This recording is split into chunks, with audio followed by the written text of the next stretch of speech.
know who has access to what? This is the Identity at the Center podcast. If you're looking for identity and access management talk, you've come to the right place. And now, on to the show. Welcome to the Identity at the Center podcast. I'm on the road visiting my good friend Arturo here in Monterrey, Mexico. This is my last week of travel for 2019, so while I'm excited to be in Monterrey and see the mountains, and it's gorgeous here, by the way. Weather's perfect. It's like 50 degrees Fahrenheit, which is great for me. Clear skies, mountains all over the place. It's awesome.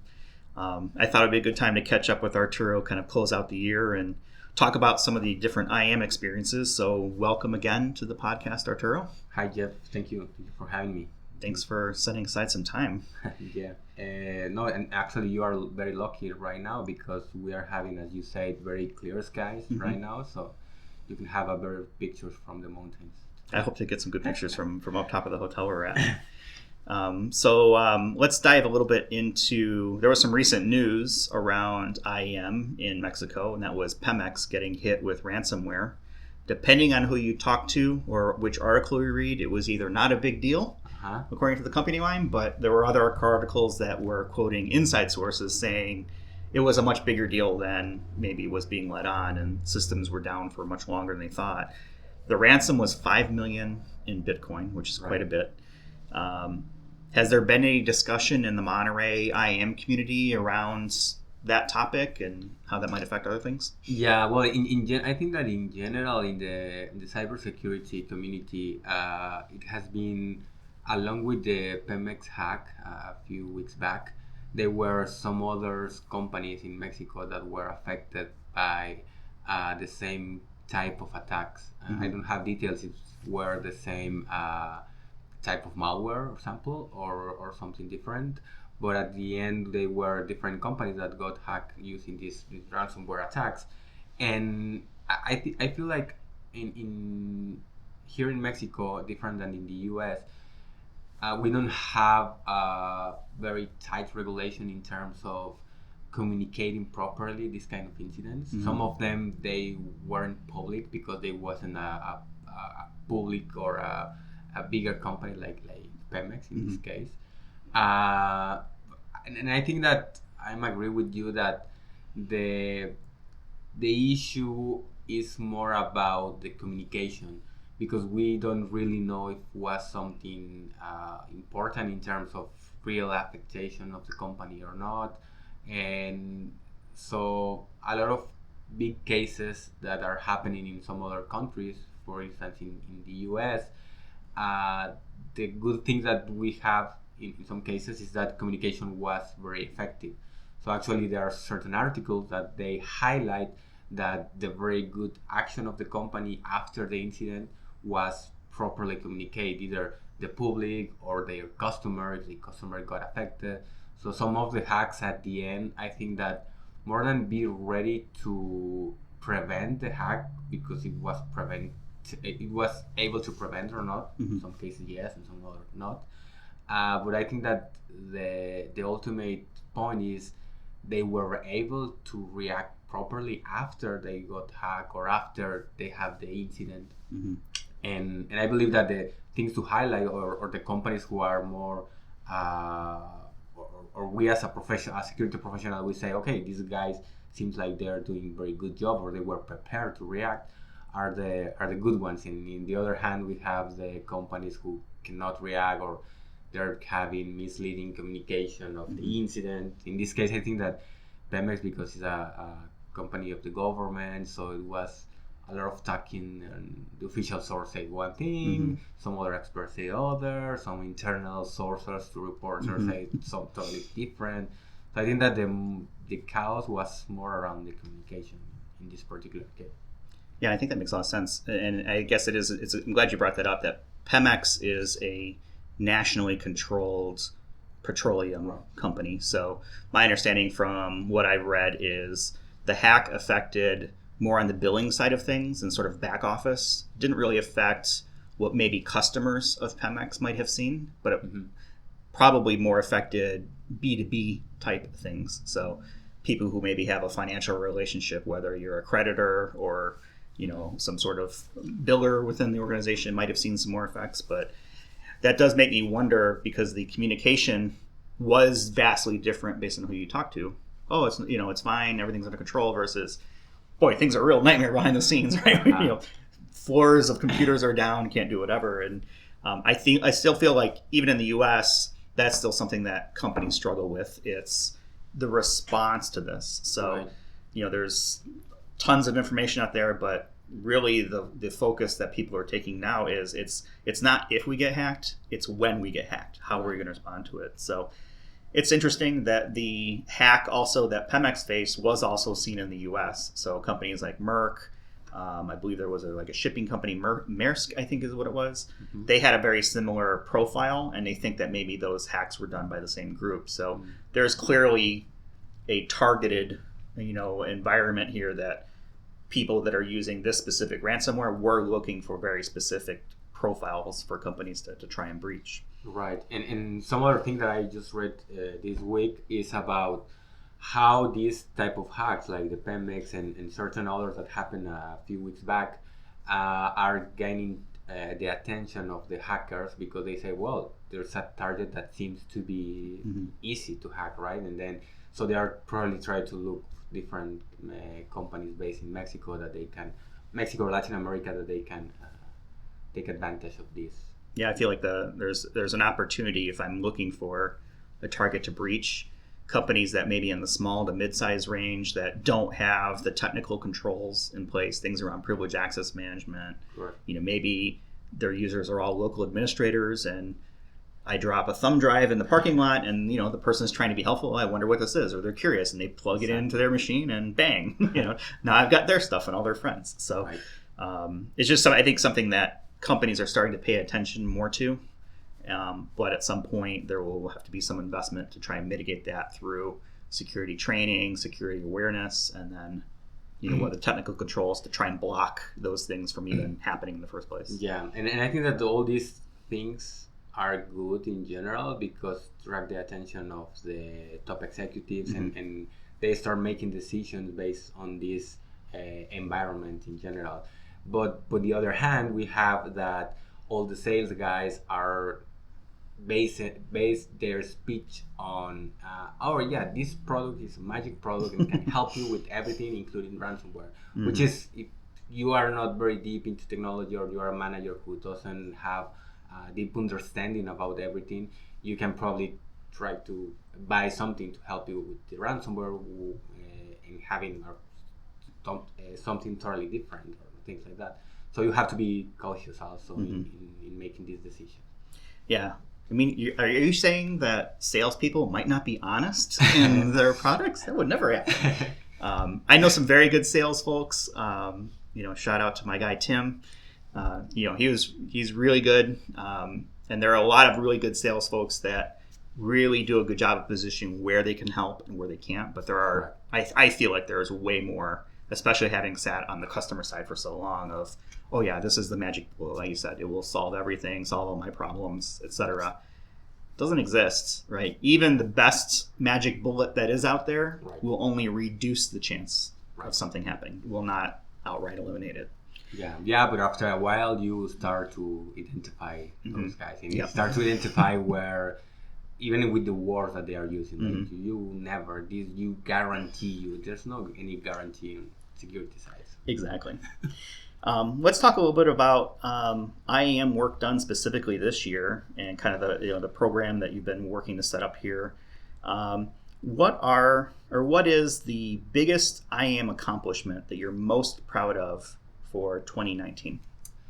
I'm gonna put you on the spot here, so I'll give you a second to think about it. But no, in terms of, I think one of the things that I'm really proud of is that this year, at the beginning of the year, we accomplished to enable multi-factor authentication to the whole company. I think that it took us some time to actually go in and communicate and convince the user into that at the beginning.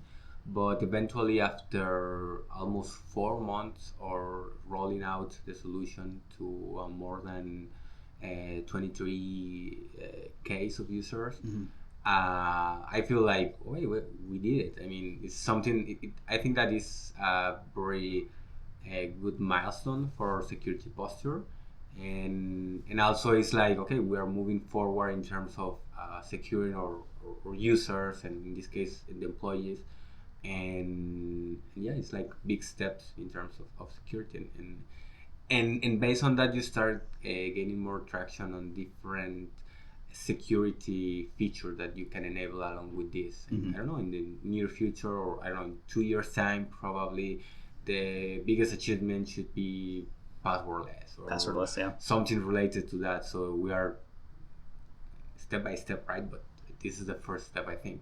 So I would say that is the first one, or the That's a big one. MFA is huge. And for 23,000 people, and that's across the globe too. That's right. Not just in Mexico yeah, or different US. cultures, Yeah. people who doesn't want to use their phone for that, and so the other thing is that technology right now using this conditional access or this context of the authentication in order to make decision, it also helps to roll out this, because otherwise will be more complex or even impossible, I would say, because if you are not having this context of the user, you cannot lower in the friction of the end user, and at the end that will kill you, the user. If you are going to prompt the MFA every time that they are signing in, it's going to be too much for them. So being able to take advantage of that conditional access as part of the MFA was probably a big help, right?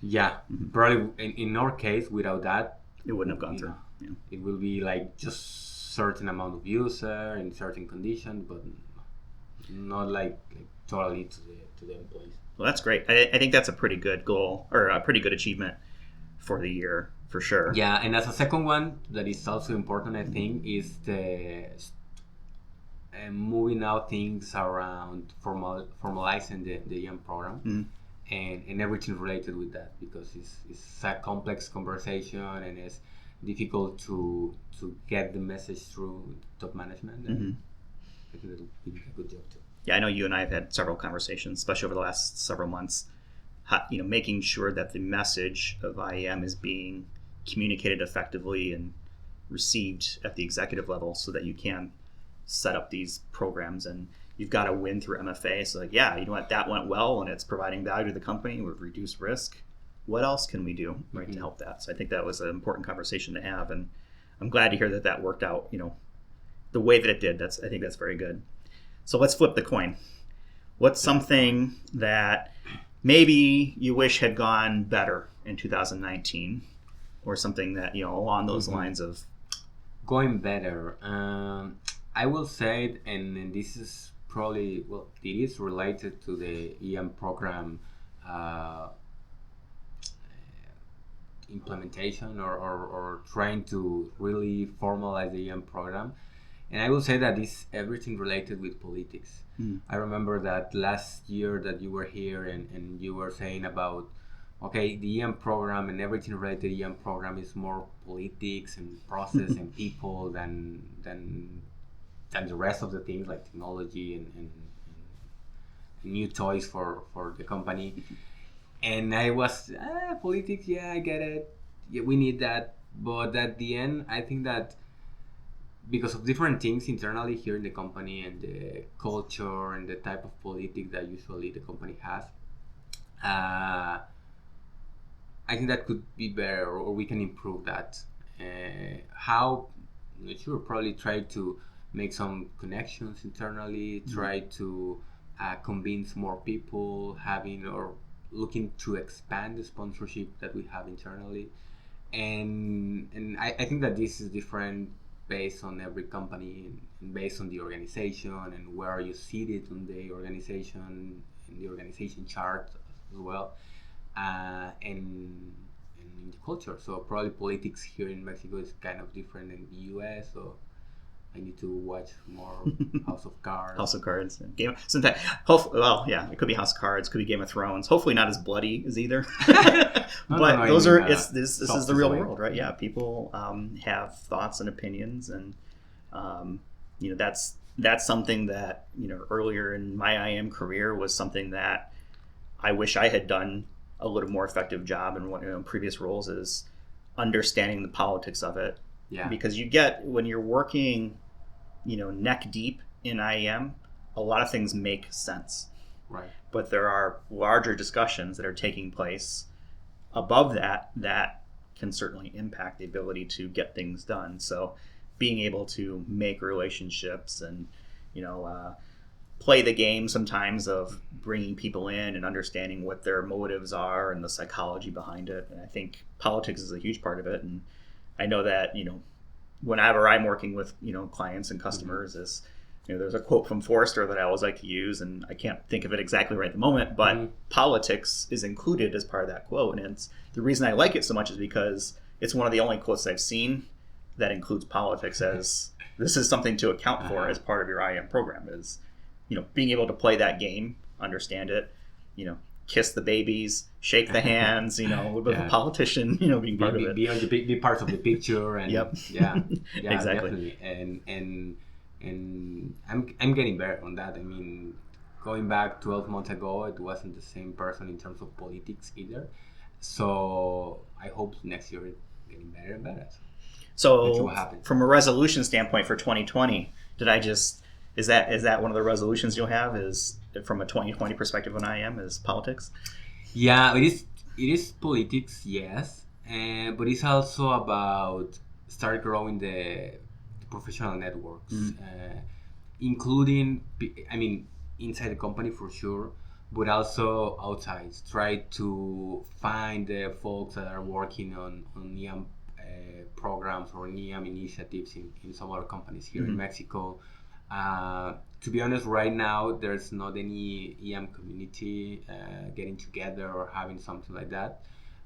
Since I saw all the job that ID Pro is doing with the different user groups around the US, one of my ideas for next year, or one of the resolutions that I have, is to start our local group here in Monterrey.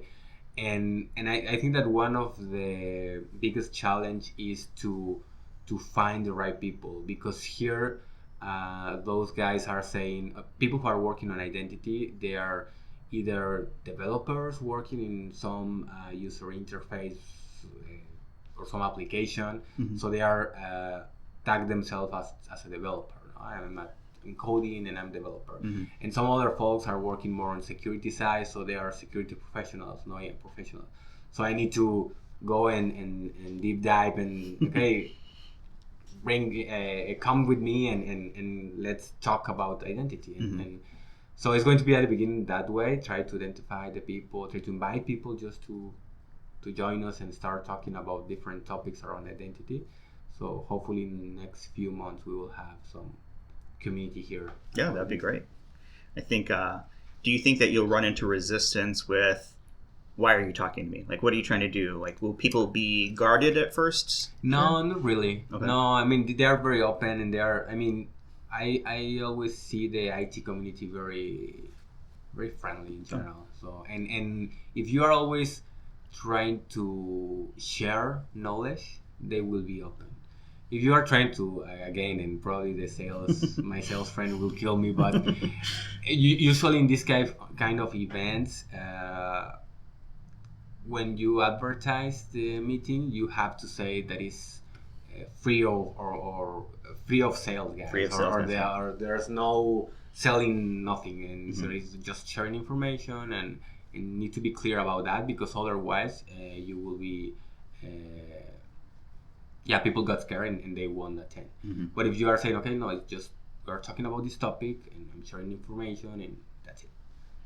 So what I'll do is, in the show comments for this, I'll put your LinkedIn. So if you're listening in Monterrey or close by in Mexico and want to, help Arturo out with setting up an IAM group, I'll put your information so they can reach out to you on LinkedIn. If that's right. Sure. Actually, in the next few weeks, I will start sharing posts on LinkedIn as well. Great. To have more information about that, and hopefully by the end of January, we are trying to set up the first one. Very cool. So for next year, are there any conferences that you might be interested in attending? Because sometimes those are great hubs to be able to talk with other people. And... Yeah, actually happened last time when I met people from ID Pro in Identiverse in Washington this year. So yeah, I am willing to attend Identiverse, should be one of them. In general, for me, I never attend Black Hat before, so it's still on my bucket list. So I want to attend Black Hat. So before you get to Black Hat's interesting because it's not really an IAM focused show, but there are certainly IAM topics because how do breaches happen? Typically through credentials, right? So being able to understand how that happens is important. It can be expensive sometimes to go, but I found a cheap way to get to Black Hat. If you're not able to get the full funding for the full pass, which is usually like $2,000 or $3,000 in US, you can also get what they call like a business hall pass, which is only $500. So you can still go into the business hall, talk with the different vendors who are there, and see some of the sessions. So that's an option that I've used, several times over the years as a way to say, okay, well, sometimes funding for conferences might be hard to come by. What if I could get in there a little bit cheaper and save some money for that? So that could be an option for folks who are listening that have never been to Black Hat. It's a great conference to go to. I mean, definitely laid back, definitely casual. You'll see everybody wearing, suits and ties down to shorts and t-shirts and everything in between. It's a fun one to go to. Big too. It's like 30,000 people, I think, that go to it. But sometimes it can be expensive. So an option to consider might be something like a business hall pass. And that would also apply to things like the RSA conference. Yeah, RSA, I never attend RSA, and it's actually in some other item in my bucket list. But what I heard from that conference is that hotels are like crazy. It's ridiculous. It's San Francisco, so there's already, the built-in cost of that. But yeah, I think that's the biggest knock on RSA is it's a huge conference. It's in a great city that happens to be really expensive. So unless you have a really good deal from a hotel perspective, that's another one that's tough to get to. Another one that I'll try and save money on sometimes is I'll just get the conference, or the business hall pass and spend all my time going back and forth between the two different expos that they have. And sometimes they include keynotes as part of that. So there are ways around it, but yeah, it is really expensive to go to. They should move to Las Vegas. I don't want to. I've received surveys in the past that they might be considering that. I know Oracle, I think, recently signed a 3-year deal with the city of Las Vegas, so they're moving out of San Francisco and moving to Las Vegas, their show, and the hotel costs were one of the reasons they cited it as being that. And that's a big loss for San Francisco. I think it was a $64 million loss to the economy per year because of them leaving that conference, leaving the city.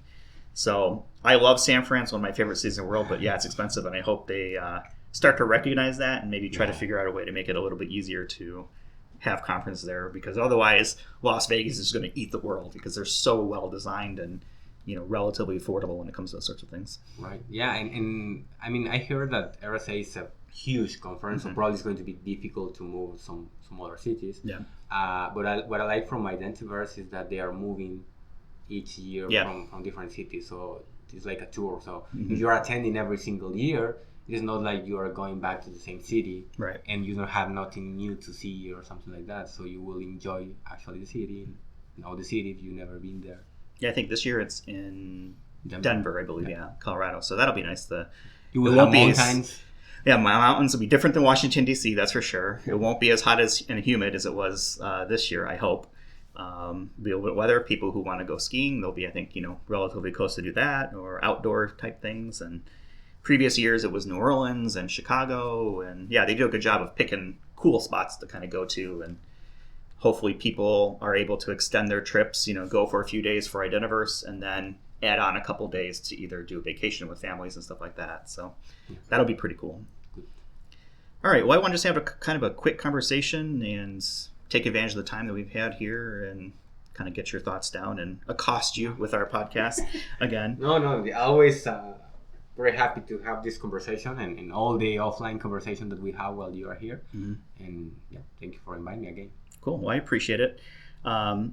Just as a kind of a note for folks who are listening, just want to thank everyone who's been listening throughout this entire year. This is actually episode number 26 over the last 6 months. So we started the show back in the first week of July of 2019. And Jim and I have been putting out content every week.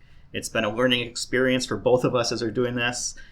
We've never done a podcast before. I've never done anything as close to this as far as editing. So we're learning on the fly, and I think that things have gotten easier and faster as we're going along, and we hope that folks have enjoyed the ride so far. We both have time off coming up the next few weeks, so this is probably going to be our last show for the year, I'm assuming. So we plan on picking back up in early January. So we're going to take a couple weeks off here for Christmas and the New Year's. Let our respective cases of holiday brain clear up as we get back, from the New Year's. For the folks that are working in IAM operations over this break, may your systems stay up and running. May your password reset calls go very smoothly, because everyone's going to call January 2nd with, I forgot my passwords. That's, one of the seasonal spikes. That's classic. Yeah, so want to thank everyone for listening. Hope everyone has a great holiday, and we'll talk with you guys early next year in 2020. Take care. You've been listening to the Identity at the Center podcast. To access all episodes, visit identityatthecenter.com.